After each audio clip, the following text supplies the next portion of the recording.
Well, I'm holding on to a sniper rifle, and what's the best thing about this is that it's completely made in India. Not just made in India, made right here in Bangalore. 2 sniper rifles, contending for the Army's tender for, almost 6,000 sniper rifles. Now, let me introduce you to the people, the brains behind this. We have with us Mr. Vivek over here, who's the CEO of SSS Defense, and also Mr. Satish, who is the promoter and also the managing director. Thank you very much for having us here and also speaking to us. Let's talk about this particular rifle. Mr. Satish, first, if you could come here. Tell us, in our very own backyard, in Bangalore, in the Silicon Valley, when people talk about IT and ITBP and BPOs, here we have our very own sniper rifles. How did you come about with this? Why did you come about with this? Well, first of all, if you see this rifle right here, there's a spring right here. So the reason I'm pointing this out to you is, in a system like this, there are at least 16 to 18 springs that's made. And we've been making this for over 40 years and supplying to our forces, to ordnance factories, in fact, to both Ishapur. And also, we make the M13 links, which goes into the belting of ammunition to Warangam. We've been supplying. So for us, when in 2014, when the Make in India initiative came about for the defense sector, so for me, it was a logical, step to transition into manufacturing of arms and ammunition. Mm-hmm. So here we are, after 2.5 years of effort. Okay. This is where it is. Vivek, just do tell us something about these 2 rifles, because I see, and they are very heavy. Trust me, I tried to lift them, not possible. But do tell us, I see this is a bigger one, that's a smaller one. What exactly are both these rifles all about? Right. So first of all, sniper rifles have to be a little heavy. Okay. Right. So it also has to do with the quality of what actually goes into the manufacturing of these rifles. Okay. So what we have in here is the SSS Defense .338 Lapua Magnum rifle. This is the Lapua Magnum. That's the Lapua Magnum, and we've called it the Sabre. Mm-hmm.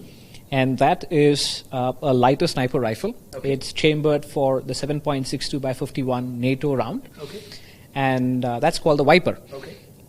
We started work on the Viper first, and then within about 2 to 3 months, we actually started working concurrently on the .338 Lapua Magnum rifle as well. Okay. As you rightly mentioned, there is a fairly a big tender for the .338 Lapua Magnum. Mm-hmm. Is also the ammunition to go with this. Mm-hmm. We hopefully are very positive that we would have a weapon that can suit the bill, in fact, do much better than what it is, as is indicated in the QRs. Okay. Hopefully we should be able to kind of field a 100% Make in India product. But before I kind of talk about the Make in India product and what exactly it is that is an attribute of this rifle, let me very quickly tell you that a lot of credit in here goes to the R&D team. Mm-hmm. They've really made a lot of impact as far as ensuring that we don't have to depend upon foreign sources for multiple components which go into this rifle. Hold on, let me stop you there. You mean to tell me that both these rifles designed, manufactured right here in our city? Absolutely. We hold the IP. We've made sure that the design is entirely ours. There's no one who can come down tomorrow and then say, fine, this is a rifle that will require, let's say, a chassis from the United States of America, maybe a scope from some other country, maybe a buttstock from another country, a barrel from another country, and so on and so forth. We're not integrators. We are actually original equipment manufacturers. Okay. This is fine, like you mentioned, the original equipment manufacturers, but what about the most important, that's the cartridge? That's a very interesting one, and I'll leave Satish to talk about it a little bit. Basically, this is a system. Okay. It's just as a weapon by itself. You may have the best-in-class weapon, but without a good ammunition and without good optics, it doesn't serve it is useless. So when we conceived this idea, we decided that it's just not about making weapon. We have to make best quality all these parts which make this as a system. So as far as ammunition, we have working with a company called CBC, which is a Brazilian company. They're the second largest ammunition maker in the world, and we have a joint venture going around with them. We will be starting the manufacture sometime during early 2021, I believe. It will be a plant that will be commissioned in Anantapur, which is about an hour and a half drive from here in the city. Satish, what you're trying to tell me is that apart from actually constructing, designing, manufacturing both these rifles, the snipers, let me just put it in that way, the cartridges also will be manufactured by your company. Otherwise, it won't work. That's the way we see it. We have to not only provide the good weapon, also a good round is also an absolute necessary for it to work. That's very interesting. Now, I just want to talk about this. Vivek, if you could just explain to us the attributes of both these sniper rifles, the ranges, and also, I've normally heard about this. Whenever we import weapon systems, those weapon systems, for example, from Russia or America, wherever, whichever country, they're built for their people, keeping in mind their body structure, keeping in mind the ergonomics over there. Tell us something about this, because this is a proper made in India, made for Indians. Yeah, so I'll first talk about the attributes of both the rifle very quickly. So the Viper is, like I said, chambered for the 7.62 by 51 NATO round. We've got a 24-inch barrel on this one. The chassis, which is basically this entire body that you see in here, is made out of aircraft-grade aluminum. Okay. It's mil-spec. Everything in here is mil-spec. Okay. We have a two-stage trigger here. The buttstock is an ergonomically designed buttstock. Then we have the optic. The optic, as also the mounts which go in with the optic, have been manufactured by us here in India. As a matter of fact, something that we've been working very closely, at least for the past 6 months right now, is the design of the barrel. And our facility for small arms manufacturing will be coming up by April 2020 in Jigani in Bangalore. And we hopefully wanting to ensure that every single part of this particular rifle, subject to commercial considerations, gets manufactured here in India. But 100% design in India. Moving on to the .338 Lapua Magnum.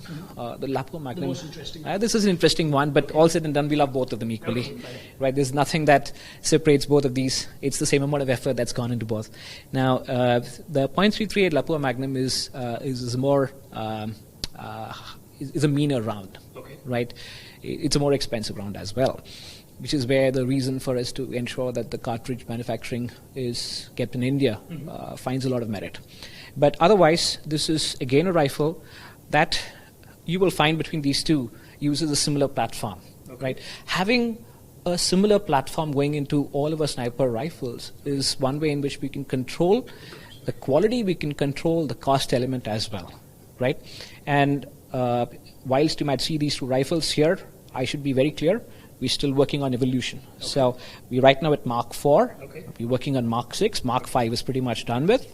And by the time you see Mark 6, you might see completely different, a rifle that's no longer exactly the same as what it is. So, Satish, if I'm using these rifles, both these rifles at the LOC or wherever, how far would I need to be to take out a target with this and that?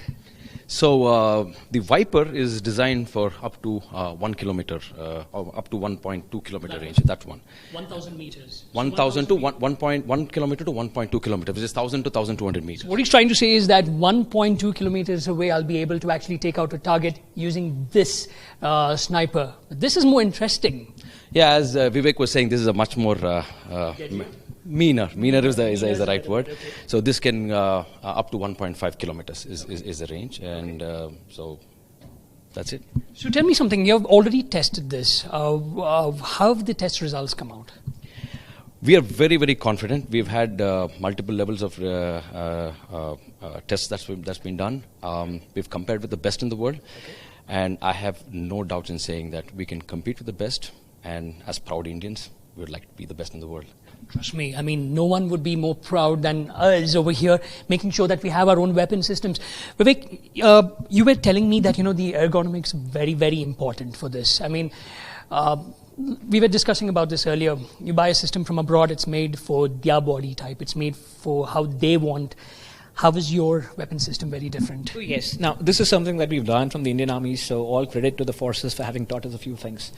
if you were to kind of go into the Indian Army, then you would find a whole diverse body type. You would find people who are 5'3", short, but extremely good snipers. And you can find someone who is 6 feet 1 inch, and he's an equally good sniper. Now, if I were to kind of buy a system from, let's say, Russia, or buy a system from the US, it's more likely that you will kind of find the rifle more suited to their body type, a more homogeneous body type than ours, which is very diverse. So what we've tried to do in the course of the design of both of these products is figure out ways, little subtle ways in which we can configure the system design so as to allow for ergonomics and also allow for anthropometrics. So when I'm saying anthropometrics, I'm talking about being able to design in such ways that it doesn't matter what your body type is, as long as you're a nation male, right? You can still use the sniper rifle with minor changes and be as competent as anyone else. So is that the reason why when I tried to actually use this, you actually increased the height, you got this back. This is the, what do you call this? That's the buttstock. That's the rubber pad of the buttstock. Okay. Yeah. So is that the reason why this was actually sort of enlarged so that it fits my body type? Well, in many ways, that's something that a lot of companies do, in fact, give, right? But there are certain subtle changes that we've brought into the design of the chassis in itself, which would allow for a diverse Indian body diverse Indian body type to be very comfortable with this one. Something which is as simple as how exactly would you position your finger on the trigger, right? We have, like I said, a whole bunch of body types, and your hand, which is probably the most important element of variability as far as using the sniper rifle is concerned. One of the only ones, right? So can you just explain to me what do you mean by that? Because I'm going to put my hand over here. Yeah. So this is where you would normally actually pull the trigger. So you're talking about this area? You're talking about what exactly? If you could just show us. Right. So let me put it this way, right? This is my hand, right? Now I can see someone very easily who's got a smaller hand than this. Sure, okay. And I can also see someone who's got a bigger hand than this. And when I'm a sniper rifle, I'm lying down, right, in one of those convenient positions, right, hoping to take a shot, right, whilst the rest of his body is aligned, right? And you need to account for the position of the rifle on the shoulder. You need to account for the eye relief between the cheek rest and the optics. There is also a need for one to accommodate a diverse hand, right? So we've tried to kind of ensure that the position of the trigger, the design of the chassis, certain very subtle changes like where exactly I can hold on to my thumb when I'm in the process of taking aim. All of these basically would account for the hand of an average South Asian male rather than that of a Caucasian male. Right? And I'm saying male here, not with the intent that I'm being any different, but for the most part, we're talking about Indian male snipers who are my customers, so we're kind of talking about that as the benchmark. Finally, what about the tender? That's very important because the Indian Army wants some, 5,000-6,000 odd rifles, mostly the ones that fire the Lapua Magnum cartridge. What's happening on that front? Are you all planning to also take part in the tender? Of course, we'll take part in the tender, and from our point of view, our responsibility would be to field in the best possible weapon. As Vivek was explaining, that we started from Mach 1, Mach 2, and we're all the way up to now we're working on designs of Mach 6. So something that we are learning. It's, as I said, we are very R&D centric organization. That's our basic DNA. So we will field the best possible weapon from our side. And as a proud Indian, I would like our army to have the best weapon that they have, and I hope it's ours. Fantastic. You want to make a point? Well, the truth is this, that tender is something that we also expect to see a lot of competition in. So if I'm not feeling the best possible weapon, I don't deserve to win it. Absolutely. All right, so this is what it is. So two sniper rifles designed and manufactured completely right here in India, right here in Namma, Bangalore, in our own backyard. Now what's interesting is that everything that you see over here is our own. Basically, we will not need to depend on any other nation, not just for the weapon system, the sniper, but also for the cartridges. So very important, this is what the Prime Minister has been talking about, make in India, indigenization. This is what we need to do. We cannot keep on depending on the West or any other country for our weapon systems, because in case something happens, they can always stop selling us or giving us the spare parts, and that weapon system then becomes utterly useless. What they are actually doing over here is make everything in this country our own technology, so we don't have to depend on anyone or anybody else in future. With video journalist Madhuwar, this is Nolan Pinto for India Today.